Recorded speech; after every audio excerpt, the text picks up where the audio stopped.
In this video, I'm going to talk you through how you can add a product in JVZoo.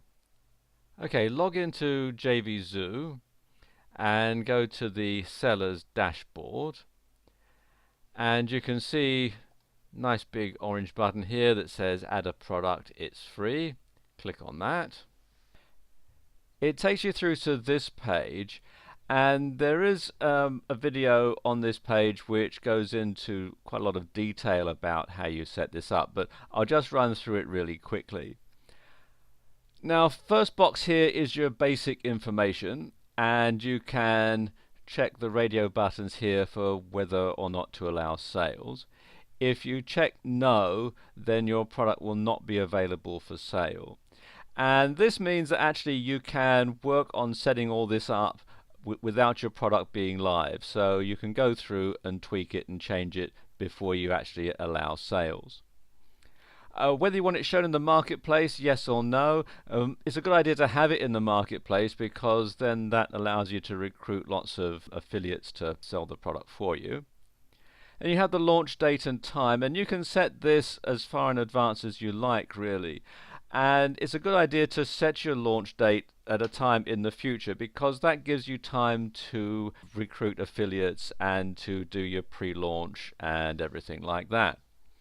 It's always set in Eastern Standard Time for the United States. So you'd need to work out what your local time would be if you're outside the US.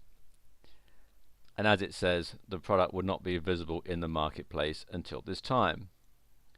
Then you enter your product name in here and the currency that you're going to sell it in. By default, it's set as the US dollar, and it's best to leave it at that setting. The US dollar is, of course, the currency of international commerce. But if you're launching a product for a particularly local audience, then there are other currencies that you can choose from. You can have the Australian dollar or the euro, Japanese yen, or pound sterling. Then you enter your product price, and this is the maximum price if it's going to be on a dime sale, and I'll explain about dime sales in a moment. And if it's a recurring payment, then you would enter in the recurring payment in here. Then you would enter your commission payout percentage. That's the amount that you're going to pay your affiliates. And if it's a subscription or it's a multiple payment, then you would check that box, and this opens another window with some further options. Then you've got the quantity. Now, for most digital products, you'll want to leave this empty, because after all, digital products are unlimited. However, if you are, say, having a membership site or a coaching program where you want to limit the number of participants, then you could enter that information in there.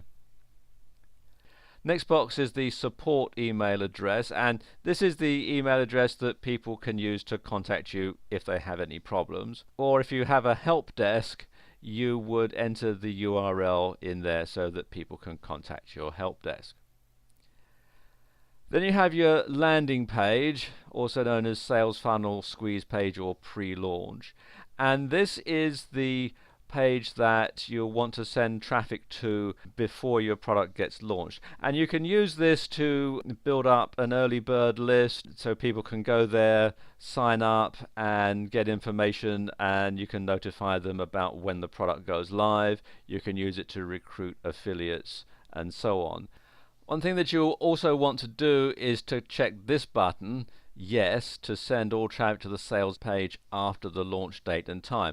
So basically, before your product goes on sale, all the traffic will go to here, and then afterwards it'll go down to your sales page. And this can be either an externally hosted page, or it can be a JVZoo instant sales page. Most people will use an external sales page URL, which is basically the sales page on your website. There is a video about JVZoo instant sales pages actually on the JVZoo website, so I'm not going to go into that in this video.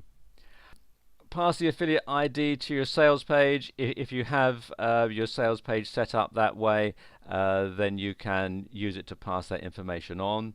Generally, you want to keep that checked to no. WF backup sales page URL. This is an alternative URL where sales could be sent if the Warrior forum goes down. Then you've got the delivery method, and you can have either a protected download or a thank you page. It's a good idea to have a protected download because that means that JVZoo will actually host your product for you. And if you've got something like, say, a video product that's going to take up a lot of bandwidth, then it's a good idea to avail yourself of this service. Then we have the return period, and you can set the number of days. As a rule of thumb, the longer you set this, the less likely you are to get returns. You can check this box to make it eligible for product of the day, and it's a good idea to do that because then you can enter it into this contest, and if it's picked as product of the day, then they will tell a lot of affiliates and people about your product, so it's a good idea to check that. Then we've got the affiliate approval, and you can either have manual approval, auto approve, or no affiliates allowed. They recommend that you set it to manual approval, and that's a good idea, and it's best to leave it at this default setting because that stops you from being scammed, really. Then you have your affiliate terms and requirements and notes to affiliates and your custom receipt info. And this is all fairly self-explanatory. It's HTML enabled, and what you can do is write everything out in your word processor and then copy and paste it in here. When you archive a product, you actually delete it, so it's best to keep that as no as long as your product is on sale. A couple of other things that I'll just show you over on the other side here. First of all, here is make a dime sale. There is a video about dime sales, but I'll just explain it very quickly.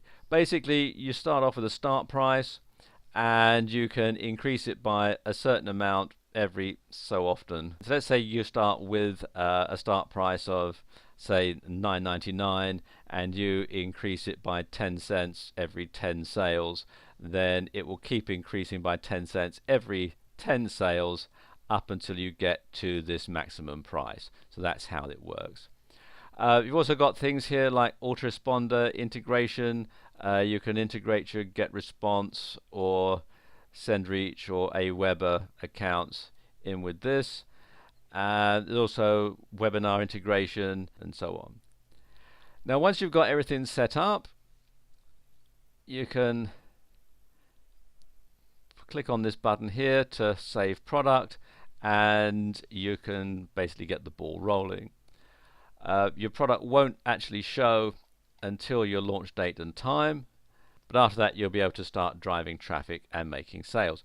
Be sure to check the yes radio button once your product is ready to go live. And just another thing to mention here, and although JVZoo say that this is free, it is sort of, because they don't charge you anything up front, but they do take a 5% commission out of every sale. So there you go, that's how you can add a product in JVZoo.